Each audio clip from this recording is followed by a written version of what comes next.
So let's talk about some of the products in particular that were released. Obviously, you were very, very busy at the show itself, running around like crazy. I know, obviously, there's going to be a lot of new articles, a lot of new posts that you're going to be coming out with very soon for a multitude of different spots. So talk about some of the different products. Let's start with Blackmagic. Blackmagic had a lot of different announcements and a lot of different things that they were coming out with. Talk about their digital cinema camera, because this was one of the things that everybody was buzzing about there.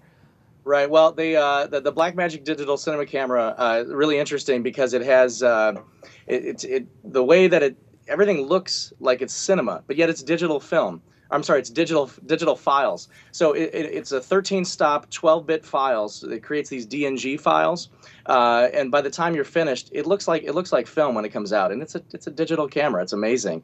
The other cool thing is that it does solid state, so it's their SSD, and it's got a built-in slate generator, basically, so you can go ahead and create. You can type in the information for your slate, and it can incrementally add, take one, take two, or shot one, shot two, like that. Filmmakers out there are absolutely just drooling over this. And the thing that I think is interesting about this, that I thought was really cool, was we heard everybody talk about, the 5K camera elsewhere. But this, still not too bad, 2.5K, 2.5K. This is awesome. Oh yeah, it's excellent, and the price point is amazing. The fact that it comes with, it comes with the color correction tool and everything. It's really really amazing. I'm looking at it right now online. It's DaVinci Resolve 9.0 that comes with it. The DaVinci Resolve software alone, if what I remember correctly, is about $9.99 just for the software. So the fact that it comes with the camera, you're essentially paying $2,000 for the camera, and you're getting the software with it. Give us some of the specs in the background of VidChecker. Well, VidChecker was started by some of the guys that originally were with Tektronix, and they did Tektronix Serify. I'm not sure exactly what happened, but they split off or whatever. Now these guys created a product called VidChecker. Serify is still around. It's its own independent product with a totally different company.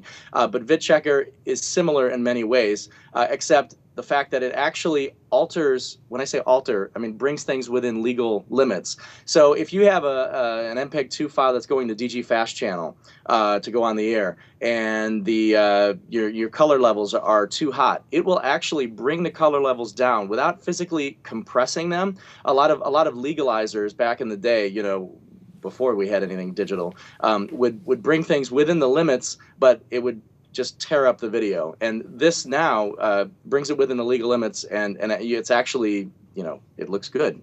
I was going to say, how many producers out there were just driving themselves crazy the last couple of years because we were saying, oh yeah, we can go ahead and do this, but guess what? We're going to ruin your video by compressing it to crap, basically. Right. Now we're going to keep it perfect. So go back to that question I had before. In your mind, who's using VidChecker? In my mind, honestly, you can really have almost anybody utilizing this.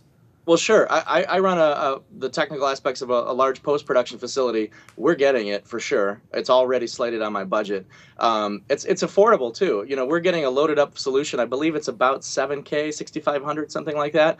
And for the amount of volume that we send out, we're sending 2,000 spots a month. It does radio, it does television. I can see a lot of television facilities using it for ingest of footage, of spots coming into the facility, as well as stuff just before it goes out and, after it goes through their media systems. Let's move on to ZenMuse by DJI Innovations. Now, what's cool about them is we talk about who's going to be utilizing their product. DJI, this product in particular allows almost anyone to take some of the most incredible footage and incredible pictures from the air. What I want to point out about this though, Ryan, that I thought was absolutely incredible is it's mounted to a helicopter. But what's cool about this is just how still the footage is and it's unmanned. This is just blowing my mind, just how smooth this footage is. Yeah, it's amazing. There's stabilization hardware on the actual unit.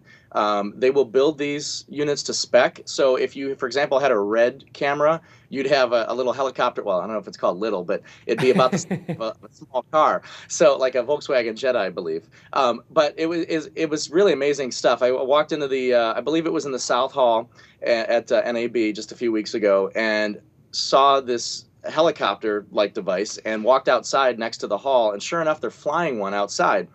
amazing stuff. And amazing. The guys from Turner were looking at it, Turner in Atlanta, and right away they were talking about purchasing several. And you could picture, imagine, by the way, it can fly 4 inches off the ground and be smooth.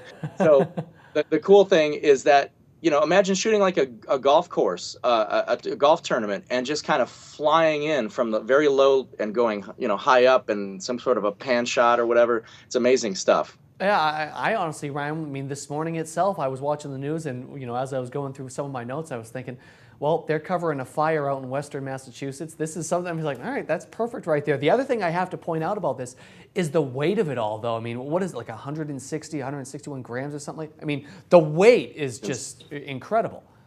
Right. Yeah. Very, very light stuff. And the cost isn't bad either. I think they go up, the one that I'm showing in my particular article that I recently wrote, it's about 12K, but it's loaded up. The last thing that we have to talk about is obviously the piece that you broke ahead of time before the NAB show. Let's talk about Autodesk Smoke. You and I talked back and forth actually leading up to the event. I talked with Mark Hamaker of Autodesk. He's one of the product managers there. And let's be serious, you had all the information, all the data before anybody else did, before the NAB show actually hit. Yeah, talk about Smoke, talk about that price point again, because, I mean, it's awesome. Yeah. $34.95 is absolutely amazing for for a tool that was previously $15,000 for Smoke on Mac, and I believe close to $100 to $200, on the full hardware solution that they used to have. And the fact that it has batch capabilities, people are freaking out. They're really freaking out. I think it's going to, in a good way. I think it is truly revolutionizing what's going to happen. The landscape is going to completely change over the coming months. The beta program is coming out in June.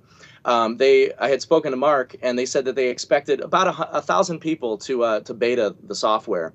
Well, by the time Wednesday or Thursday hit at NAB, Mark said, "Hey, look, we're over 3,000 now." So the publicity and the amount of people interested in this, the buzz, obviously, it's working, because they were at 3,000, something like that, about a week and a half ago.